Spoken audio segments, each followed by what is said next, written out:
Commentary by the Township Committee. Deputy Mayor Johnson.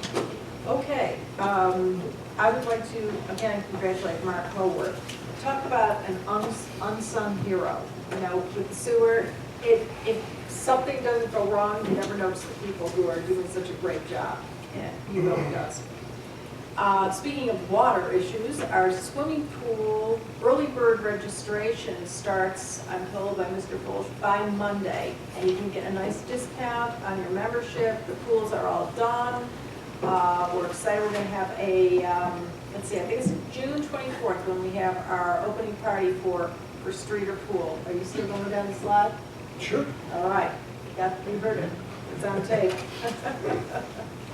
And again, congratulations to new Lieutenant Tesler and Sergeant Shearer. No wonder we have been voted one of the safest communities in the state.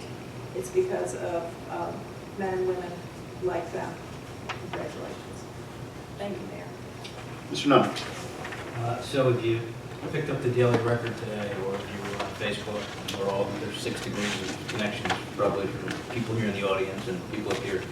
You probably saw the story about the rash of burglaries, and it was discussed here earlier, and that Morris Township Police participated in the arrest. So I woke up this morning and I had messages from township residents, and I look on Facebook and I see posts about it and comments, because as it turns out, that gentleman was released very shortly after his arrest.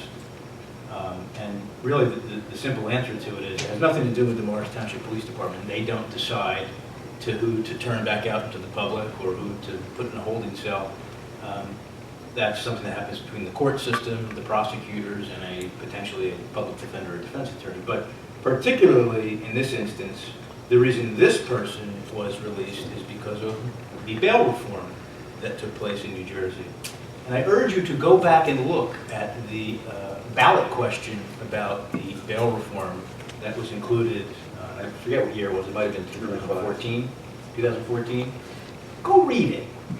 And read if it says anything in there about a point system which will spit out, not a human making a decision, a point system that will determine whether this person should be released or not. Because the point system spit out this past weekend that this gentleman who's burglarized homes in multiple municipalities and was caught essentially red-handed was sent back out into the public with all but his burglar tools being handed back to him.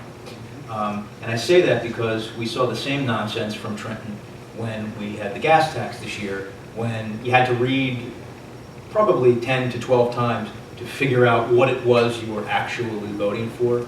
So I urge everyone, the next time there's a ballot question, contact your legislators, get a better explanation from them as to what you're actually voting for. Because I went back and looked at the 2014 ballot question, and if you read that, you would have no inkling that what happened with this burglar was going to be on the horizon. And it's happening in many, many cases.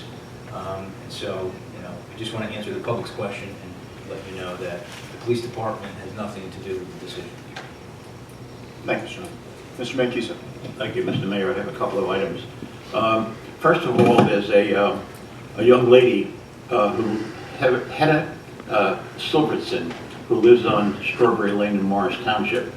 She's 14, and at age 12, she was diagnosed with medulloblastoma, a form of brain cancer.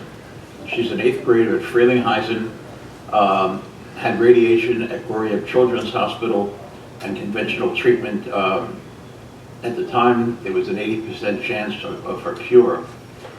She was in brief remission and was out to Colorado and met her skiing hero, Lindsey Vaughn. In December of this year, the cancer became recurrent and put her in the 20% non-cure rate from conventional treatment.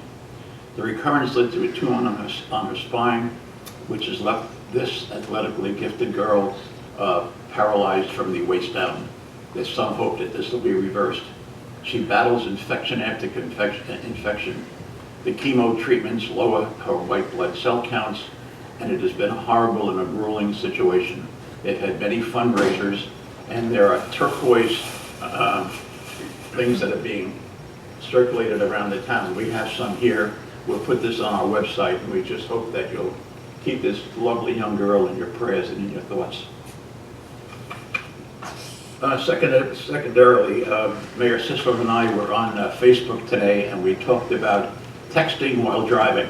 And I'll just read you a little article.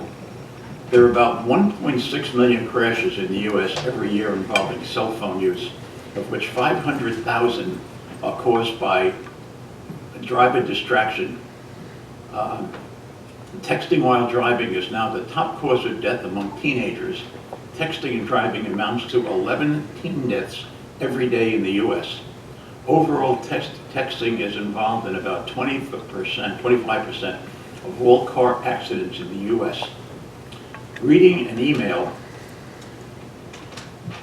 in an email I read that if a car is going 75 miles an hour, and the person is reading a text, it takes an additional 36 feet to stop the car. If you're sending a text, it takes 70 additional feet. We are dedicated and committed in this township to doing everything we can to stopping texting while driving. Among teenagers, yes, but obviously there are several of us who are adults who do the same thing. It's sometimes inadvertent, you think you have to, et cetera, et cetera. Just please think carefully about it.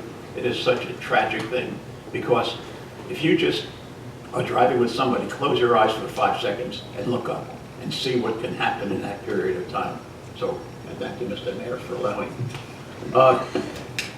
On a different note, I'd like to congratulate Mr. Quinn's brother Dan on a spectacular performance in the Super Bowl. A little disappointed, and I would like to propose that at some time in the near future, whenever Mr. Quinn is available in Morris Township, that we have a Dan Quinn Day, and we'll do something really exciting for him. So we'll leave that on the agenda.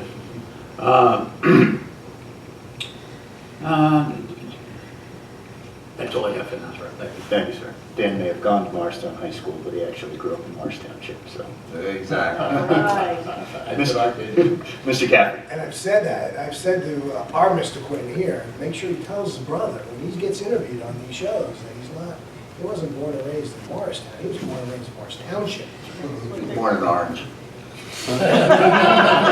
So, all right. So let's just pretend, right? First of all, to the 2 police officers this evening that were promoted, congratulations, very well deserved. So,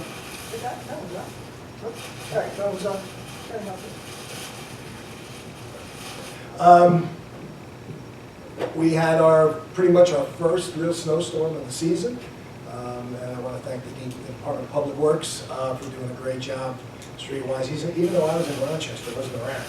I hear that. My wife, and her friends said that they did an awesome job. The streets were clean, as they always do, a remarkable job. That's all I have to say. Thank you, Mr. Caffrey. Let's pay the bills. We're going to pay bills for $11 million. Thanks. Do I hear a motion to pay the bills? So moved, sir. Is there a second? Second. Roll call. Mayor Mr. Caffrey. Have it. Okay. Yes. All right. Mr. Mancuso. Yes. Mrs. Johnson. Yes. Mr. Nunn. Yes. Mayor Sisler. Yes. Is there a motion to adjourn? So moved. Is there a second? Second. All those in favor? Aye. Opposed? I would